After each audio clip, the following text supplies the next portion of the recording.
Totem Acoustics sent me their Ken 1 speaker. Now, if you're wondering how I went about deciding I was wanting to review this speaker, it's pretty simple. When I went to Axpona last year, my name was kind of put into the hat because I'm media, right? My name was put into the hat for all the different vendors that was there. And so I randomly will get emails about this latest and greatest product. And sometimes the things that I see an email about really interest me, and I'll shoot the manufacturer an email and I'll say, hey, my name's Erin. Review loudspeakers at erinsaudiocorner.com, blah, blah, blah, blah, blah. And I never get a reply.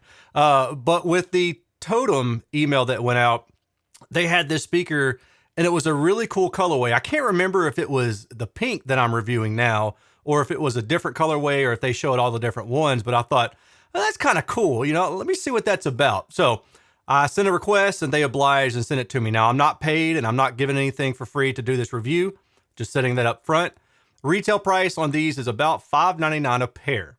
And if you want to know some of the specs, here we go. This is a two-way design, which features a 1-inch titanium-infused soft dome. The woofer is a 4-inch MHEX cone. Power handling is rated 20 to 100 watts. Impedance spec'd at 6 ohms. Sensitivity spec'd at 89 decibels. And it weighs about 6 pounds or about 3 kilograms each, give or take. As you can see, I've got the pink, but then they also come in a variety of colors from white, black, orange, teal, and pink.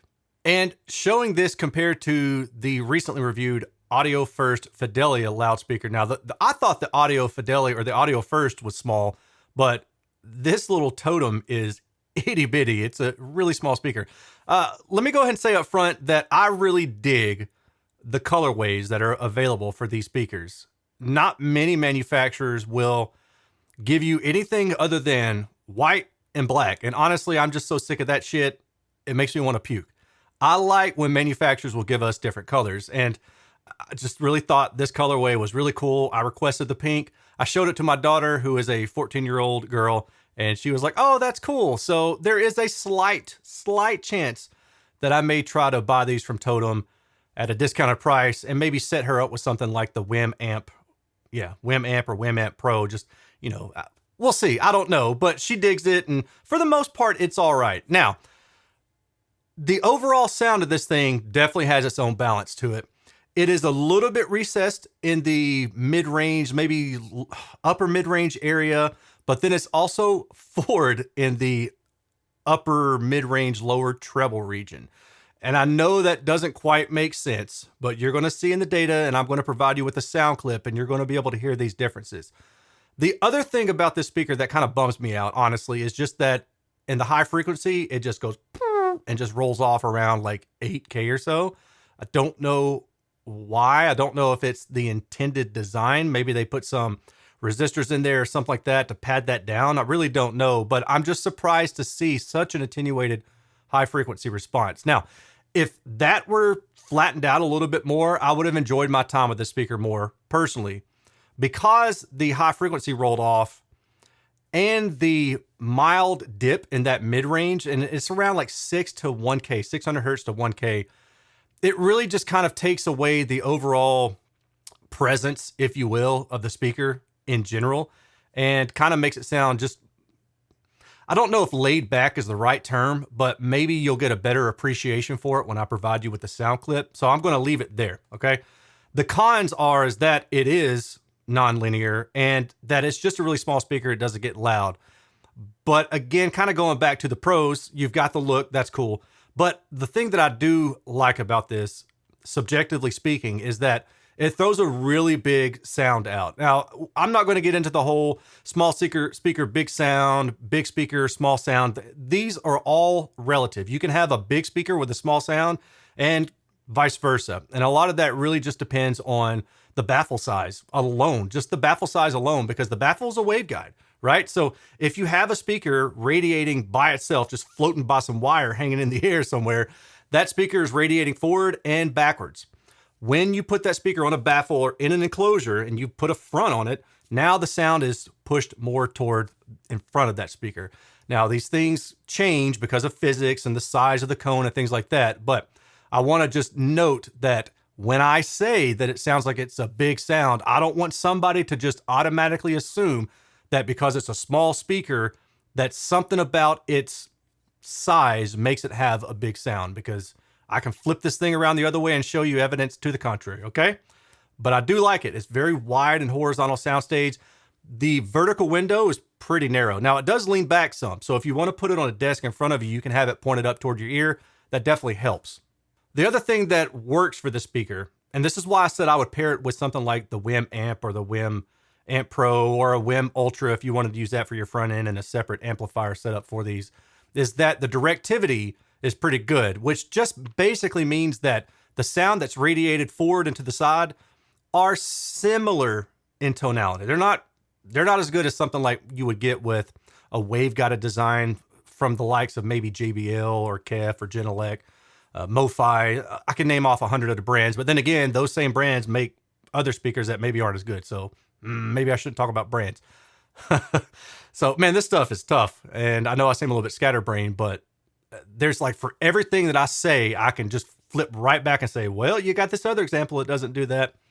Anyway, the reason that I say I would pair the speaker up with the WIM is because the WIM has a lot of equalization built into it that you can just pull up via the app. And with about 4 bands of EQ with this particular speaker, you can really do a lot of good. So what I'm showing you right now is those 4 bands. Peak at 530, 1360, 5600, and 900. And then I show you the level adjustment, and then I show you the Q adjustment. So if you wanted to buy the speaker and you wanted to pair it with something like a WIM and have a budget set up for under, was that about maybe under $900 or so for the WIM amp, then you'd have a pretty cool setup that looks pretty neat, and your kids would probably love you and think you're awesome.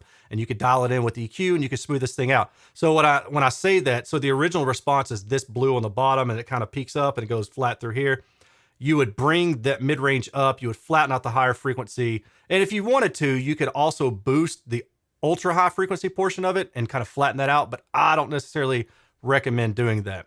When you do set these up, you may want to play, well, you always want to play around with aiming and positioning. The manufacturer actually does recommend setting these about 12 inches from the wall or about 1/3 meter. If you bring them out any further than that, they're basically going to roll off too fast. If you push them any closer to that, you're probably going to have a little bit of a bloated sound. So I think a foot is pretty reasonable. As always, play around with it, but that's a good starting point. As far as aiming the speaker, like, does it need to be pointed at you or straight ahead, or does it need to be pointed to somewhere else in the room? In this case, because the high frequency rolls off so fast above like around 8K, I think, I would recommend pointing them at you if you can. Now, if it looks weird in your room to when they're pointed directly at you, you could tow them out. And as long as you use equalization, you can kind of bring down the mid-high frequency and higher frequency treble portion to where it matches the upper high frequency, that 8 kilohertz and above. So you pad the response lower than that, bring that down, and that'll kind of make it sound a little bit more smooth in the upper high frequency area. So let's start blitzing the data. First thing I'm going to show you is the impedance. And here we go. We see a mild resonance around, I think that's about 800 hertz or so. Don't know if that's enclosure or don't know if that's at a port, but we do see this show up in the frequency response. But before I show you the frequency response, let me give you a sound clip. Now remember, what I do is I measure the speaker anechoically, and with the Clipple software, once I'm done measuring that speaker all the way around, I can create the impulse response, an anechoic impulse response. And then I take that, I convolve it with MATLAB in a script I wrote, and then I'll take an original track that I've downloaded from Epidemic Sound, and I've got a new one for you guys today, and I'll just say, all right, impulse response, meet the track. And what it does is it alters that track to the sound, the tonal sound of the speaker. So it's an approximation for what this speaker will do to any source, whether it be boosting the high frequency, rolling the bass off, hollow mid-range, boosted to mid-range, those kind of things, okay? So we're going to listen to the original and then the impulse convolved version, so the speaker version, original, so on. So let's get on with that demo.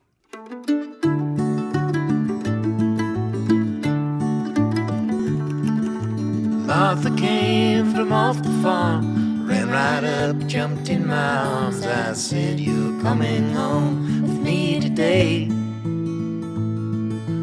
Martha, you're the sweetest girl, an angel sent down to this world. I love you more than words could ever say. Every day is a new beginning. Life is just a game you're winning. All right, now that you've heard that, let's look at the frequency response data. So with the frequency response data, overall sensitivity is about 83.4 decibels. The manufacturer specs 89 decibels. I don't know where that's coming from, but that's not anywhere close to what I've got. F3 is at 91 hertz, F10 is at 59 hertz. So this thing rolls off at around like 80 hertz, 90 hertz somewhere, and I'm not surprised. It's a 4-inch driver, so not a big deal there. The mid-range right here is what I was talking about earlier. If you take EQ, you can bring that up. Now this right here is that resonance. My guess is that it's the port, just because the port is on the back and this resonance shoots up. If the port were on the front, it would be out of phase with that mid-woofer and it would come down. So my guess is that it's the port, probably not a panel, because the speaker's so small, the panels are so short, I guess, in dimension, that there shouldn't be enough, I can't think of the word I'm trying to look for here, but maybe length, to get that really resonating. So I'm leaning toward this being a port resonance, but I don't know for sure. Then if you EQ this down, you're good. But really what this is going to sound like is forward and a bit hollow, and then the high frequencies rolling off here. So you probably heard a mixture of these sounds in that demo. If we look at the CTA 2034 data set, on axis in black, listening window in green. So again, not linear, but if you look down here, you can see the directivity of the early reflections and the sound power. Now, these are not great, but other than this, what probably is a diffraction element right here, everything seems to be EQable. So you could bring this up, you could flatten this down. I don't know if I'd really worry about this high Q peak or not. And then you could bring this guy right here down too. And if you want to have an idea of how this sounds in your room tonally, because we don't listen in an anechoic chamber, this gives you a rough idea. And if I draw this blue line, this points to kind of how I heard the speaker in the room. I said in-room extension to about 80 hertz, and I think that's probably about where it started rolling off in my room. Forward vocals from this 1 to 2 kilohertz area. If you go and look up any mastering, mixing cheat sheet, you'll find that's typically where it's at. Also, I didn't note that this can sound a little bit hollow, but it's about like 1 decibel, so it's not a huge thing. The only problem really is that this dips down right here and then swings back up. So the difference between these two over this, 2 octave span of about maybe 600 to about 2 kilohertz or so, that's going to be the part where you're going to key into it and be like, oh, that sounds different. It doesn't sound like the original track that I was playing. It sounds different from that. And it's probably going to be primarily due to this. The other thing is you're going to have some sharp sibilance right from this area, this peak right here. And then again, the lack of high frequency energy or air. Burst decay shows us a high Q resonance lingering for quite a while at around 1.5K. And there's another one around, what is this, about like 7 to 8K or so. Horizontal dispersion. This is the one thing that I liked about the speaker I talked about earlier. It has a big sound to it. The reason for that is because it radiates at about plus or minus 75 degrees. So if you go look at this -6 decibel line, and I kind of tracked it through here, you can see that through the mid-range, that's where you get all that spaciousness and all that envelopment from, is because the mid-range is radiating pretty wide. The tweeter definitely has a sweet spot. Do not go too much above or below it, namely below it. Harmonic distortion at 86 decibels and then at 96 decibels. We start to see some issues here. So this looks like crossover distortion, probably in this particular area. I don't recall where the crossover point is, but because you're ramping up so quickly, that's my guess is what's going on here. And then on the low end, your distortion increases a lot because, again, it's a 4-inch midwoofer. Multi-tone distortion is rather high, but it's a 4-inch midwoofer. These things, I feel like I have to beat people over the head with, because if you just take the data on its own and out of context with what the speaker is, then you're thinking, oh my God, that's terrible. And it is if it's a 6-inch mid-bass driver or maybe an 8-inch or something like that. It's definitely not good, but for a 4-inch, that's okay. I'm not too plexed by that or pressed by that, I should say. You can get up to about 88 decibels just fine, but when you hit 96 decibels at 1 meter, that's when things start to go a little bit haywire. Now, what if you pair this up to a subwoofer, cross it over about 80 hertz? This is what you get. So you bring down that mid-range distortion and increase that resolution and detail in the mid-range. What about dynamic range? Kind of to be expected. At the highest output range of about 26 decibels of dynamic range, going from 70 decibels to 102 decibels, yeah, you're giving up a lot of dynamic range here. But to 96 decibels, that's still pretty darn good. When you get to the lower end, that's when the port and the woofer start to kind of go, I don't know what I'm doing anymore. Not a big deal, really. 86 decibels, you can get down to about maybe 70 hertz or so. and then you're getting some enhancement. So a lot of added distortion is going to add and make it sound like it's higher in SPL. All right, that's it for this review. If you have any questions, comments, or concerns, leave them in the comment section below. And if you'd like to support what I'm doing here, you can do so one of two ways. You can join me at patreon.com/Erin's Audio Corner, where you get some behind the scenes information. Alternatively, you can use one of my generic affiliate links to anywhere, Amazon, Crutchfield, Best Buy, whatever. So let's say you've got to buy something from Best Buy, like a washer. Go to bestbuy.com via my link, buy the washer. I get like 3 or 4%. If you want to go to Crutchfield and buy a television, kind of the same deal there, or Amazon to buy whatever you need to buy. Those affiliate links are there, and that definitely helps me out, and I 100% appreciate it. That's a lot. All right. I hope you all have a good one. We'll talk to you soon. Peace.